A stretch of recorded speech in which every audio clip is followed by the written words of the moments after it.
করাচ্ছি day 3 class. আগের দুটো ক্লাসে করেছি অ্যাফার্মেটিভ, নেগেটিভ এবং কোশ্চেন কিভাবে ফ্রেম করবে। আজকে যে ক্লাসটা করাচ্ছি একেবারে সোজা, কিন্তু কোথাও কোথাও বুঝতে আমাদের অসুবিধা হয়। সিম্পল সেন্টেন্সই কিন্তু আমরা সবসময় ভুল করি। তো এই জন্য সিম্পল সেন্টেন্স স্ট্রাকচারটা কিভাবে করবে, আজকে সেই স্ট্রাকচারটা নিয়ে একটুখানি আলোচনা করছি। আমি এখানে লিখেছি হই, হয়, ছিলাম, ছিল। আমরা যখন কোনো সেন্টেন্স ফ্রেম করি আমাদের কিন্তু এই হেল্পিং ভার্বগুলো দিয়ে কিন্তু সেন্টেন্সটা ফ্রেম করতে হয়, তাই না? আমি হই, সে হয়, তারা ছিল, তারা হয়, এরকম ধরনের। তো আমি যদি প্রথমে একটা নাউন বা প্রোনাউন, তারপরে সে কি হয় বা ছিল, এই ফর্মুলাটা অ্যাপ্লাই করি, দেন বাকি অবজেক্টটা লিখি, তাই তো? আজকের সেন্টেন্স ফর্মেশনটা কিভাবে হবে সেটাই একটুখানি ক্লিয়ার করছি। তো এই যে হয়, হয়, ছিলাম, ছিল। প্রথমে বলি এই যে হয় আর হয়, এটা কিসে আছে? প্রেজেন্ট টেন্স, মানে বর্তমান কালে কোনো কেউ হয় বা হয়, হই বা হয় অর্থে আমি এইটা ইউজ করি। এটাতে পরে আসছি। তাহলে আমি এখানে কি করি? আমি হই, তাই তো? তারপরে সে হয়, এখানে আরেকটা জিনিস এই যে হও আসে, হও আসে, তাই তো? তাহলে আমি হই, সে হয়, তুমি হও, তারা হয়, ঠিক আছে?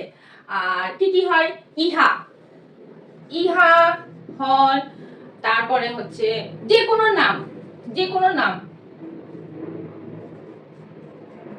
যে কোনো নাম হয়, তাই তো?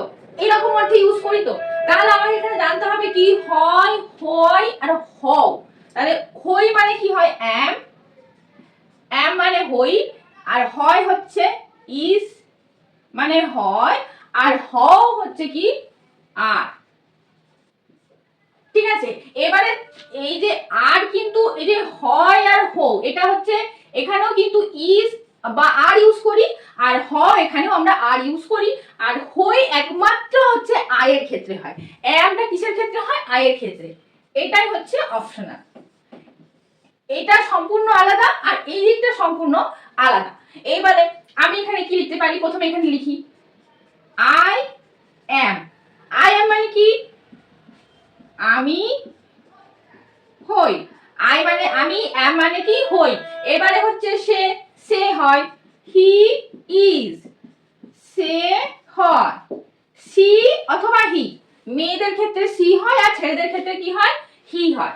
তারা, দে মানে কি? দে মানে তারা, দে আর মানে তারা হয়। তারপরে কি আছে? ইহা, ইট ইজ মানে ইহা হয়। তারপরে যে কোনো নাম, এনি নেম, এরপরে সবসময় কি হয়? ইজ হয়। নাম, তারপরে হয় নাম হয়। Rahul is, Preeti is, Seema is, এই যে কোনো নামের পরেই কি হয়? ইজ বসে। এবারে তুমি এখানে লিখে দিচ্ছি ইউ আর, মানে কি? তুমি হও। এইরকম সেন্টেন্স গুলো দিয়ে তো ফরমেশনটা করি আমরা। তাহলে কি হয়? যে কোনো জিনিস প্রেজেন্ট টেন্স, মানে বর্তমানে তুমি যখন কাউকে কিছু বলবে তখন আমরা কি ইউজ করব? এম, ইজ আর আর। এইবারে আমার এখানে কোনটা সিঙ্গুলার আর কোনটা প্লুরাল বুঝতে হবে। এখানে আমি মানে একজন, এটা হচ্ছে সিঙ্গুলার, আর প্লুরাল মানে কি? একের বেশি। এখানে সে সিঙ্গুলার, তারা মানে কি? তাদেরকে বলছি, মানে অনেকজন, প্লুরাল। ইট মানে কি? ইহা, ইট ইজ, তার মানে এটা কি? সিঙ্গুলার। যে কোনো নাম কি হয়? সিঙ্গুলার। একজন লোককে তো বোঝায়, সিঙ্গুলার। তুমি তোমরা দুটো ক্ষেত্রেই ইউজ হয়, কিন্তু এখানে আমরা ইউজ করব কি? আর। ক্লিয়ার? বোঝা গেল?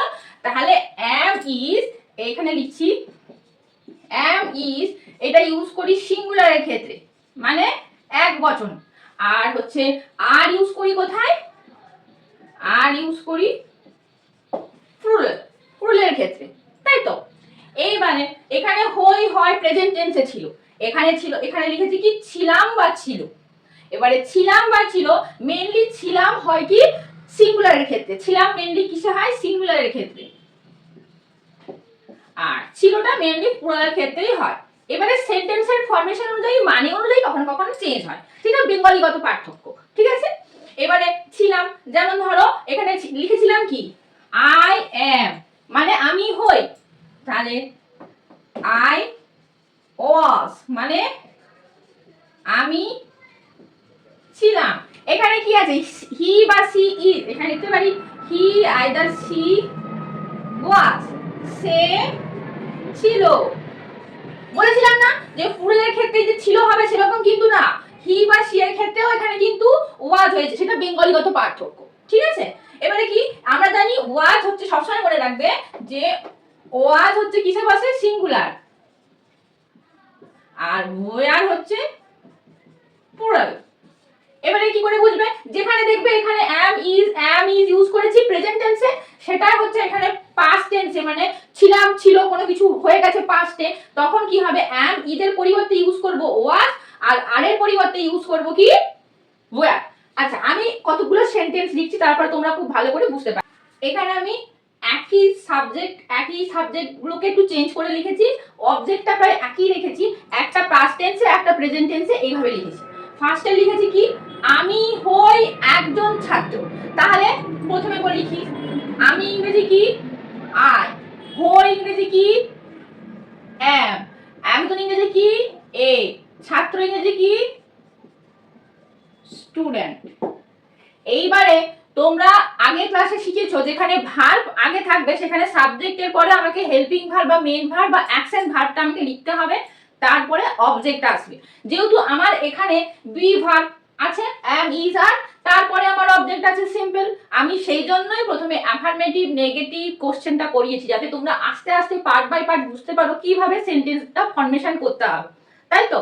তাহলে এখানে আমার আমটা কি verb be verb, am is are এগুলো হচ্ছে বি ভার্ব হেল্পিং ভার্ব বা মেইন ভার্ব। তাহলে আমি হই একজন ছাত্র আই এম আ স্টুডেন্ট, এটা কোন টেন্সে আছে প্রেজেন্ট। কারণটা কি, কারণ সে বর্তমানে একজন ছাত্র, এই জন্যই সে বলেছে আমি হই একজন ছাত্র। এবার আমি একজন ছাত্র ছিলাম মানে সে কিন্তু এখন ছাত্র নয়, সে আগে ছিল। তাহলে আমি কি বলেছি am is যেখানে থাকবে সেখানে পাস্ট টেন্সে am is সিঙ্গুলার হলে পাস্ট টেন্সের সিঙ্গুলার ফর্মে কি ইউজ করব was ইউজ করব। তাহলে আমি একজন ছাত্র ছিলাম I, তাহলে I এর পরে কি হবে I was a student, I was a student আমি একজন ছাত্র ছিলাম, এটা কি টেন্সে আছে পাস্ট টেন্সে। ক্লিয়ার, বুঝতে পারছো। তাহলে I am a student present টেন্সে মানে আমি হই একজন ছাত্র, I was a student মানে আমি ছিলাম একজন ছাত্র, এটা হচ্ছে পাস্ট টেন্সে। তাহলে এটা কি আছে দুটোই কি ফর্মে আছে সিঙ্গুলার ফর্মে, one is in present tense and the another one is in past tense। Next তারা হয় ছাত্র, তাহলে তারা ইংরেজি কি দে, এবারে দেটা কি প্লুরাল ফর্ম, এটা প্রেজেন্ট টেন্সে আছে প্লুরাল ফর্ম, বি ভার্বের প্লুরাল ফর্ম কি হয় দে আর, তাই তো। তারা হয় ছাত্র দে আর স্টুডেন্ট। এবারে তারা ছাত্র ছিল তার মানে কি পাস্টে ছিল, এই জন্য আরটা যদি বি ভার্বটা যদি প্রেজেন্ট টেন্সে হয় আর এর তাহলে পাস্ট টেন্স কি বললাম ওয়্যার, তাহলে কি হবে দে ওয়্যার স্টুডেন্ট, তারা ছাত্র ছিল। এবারে রাম হয় একজন ছাত্র, তাহলে কি বলেছি যে কোনো নাম হলে পাস্ট টেন্সে প্রেজেন্ট টেন্সে হলে হবে ইজ, আর পাস্ট টেন্সে ইজ এর অপোজিট পাস্ট টেন্স কি হবে ওয়াজ। তাহলে রাম হয় একজন ছাত্র, রাম ইজ আ স্টুডেন্ট। এবার রাম একজন ছাত্র ছিল, তাহলে একই রাম ইজ এর পাস্ট টেন্স কি হবে ওয়াজ আ স্টুডেন্ট। ক্লিয়ার, বুঝতে পারছি। আচ্ছা এই জায়গাটাতে লিখে দিচ্ছি একটুখানি, না এখানটাতে লিখছি am is, এটা যদি প্রেজেন্ট হয় যখন পাস্টে ইউজ করবে তখন পাস্টে হয়ে যাবে কি was, এইটা কি ফর্মে আছে সিঙ্গুলার। ক্লিয়ার, এবার যখন আর হবে আর প্রেজেন্টে, এটা কি আরটা কিসে ইউজ করি প্লুরালের ক্ষেত্রে। এবারে আর যখন প্রেজেন্টটা আমি পাস্টে প্লুরাল করব আরটা হয়ে যাবে কি হয় হই ছিল ছিলাম, ছিল ছিলাম, যখন কোনো জিনিসের আগে যে সে ছিল, ছয় হস্যই এই ব্যাপারটা আসবে, ছয় হস্যই ছিল ছিলাম এই ব্যাপারটা আসবে, তখন আমাকে বুঝে নিতে হবে সেটা পাস্ট টেন্সে আছে। তাহলে বোঝা গেল যখন অ্যাম ইজ ইউজ করব প্রেজেন্ট টেন্সে হয় বা হই, তখন পাস্ট টেন্সে হবে কি ছিল, তখন হবে কি ওয়াজ। বি ভার্বটা প্রেজেন্ট টেন্সে হবে অ্যাম ইজ, আর বি ভার্বটা পাস্ট টেন্সে হবে কি ওয়াজ। আর আরটা কি হয়, হয় তারা হয়, ঠিক আছে। এই যে তুমি হও, এই ক্ষেত্রে কি হবে আর প্রেজেন্ট টেন্স এর হচ্ছে পাস্টটা যখন আমি ইউজ করব ফুরাল ফর্ম, তখন হয়ে যাবে কি ওয়্যার। বুঝতে বলতে পারছি। তাহলে আজকের ক্লাসে তোমাদেরকে শেখালাম অ্যাম ইজ আর ওয়াজ ওয়্যার কোথায় ইউজ করবে হলো। তাহলে বি ভার্বটা একটুখানি শিখে গেলে, এরপরে হ্যাভ ভার্ব এবং ডু ভার্বটা শিখিয়ে দেবো। তোমরা ক্লাসগুলো 30 ডেজ সিরিজ, আশা করছি তোমরা ক্লাসগুলো করো, অনেকটা শিখে নিতে পারবে। রাইটিং অ্যান্ড স্পোকেনের এই সিরিজ তোমাদের জন্যই আমি করেছি। তোমরা অনেকদিন ধরে রিকোয়েস্ট করেছিলে একটা সিরিজের জন্য বা একটা ক্লাসের জন্য, যে ক্লাসগুলো তোমরা কন্টিনিউ করতে পারবে, তোমরা বেস থেকে শিখতে চাইছো। আশা করছি তোমাদের যে কোয়ারিজ তোমরা যেটা করতে চেয়েছিলে বা চেয়েছিলে আমার কাছ থেকে, সেটা তোমাদেরকে দিতে পারছি। তো সাথে থেকো, আবার ফলো রাখো নেক্সট ক্লাসের জন্য।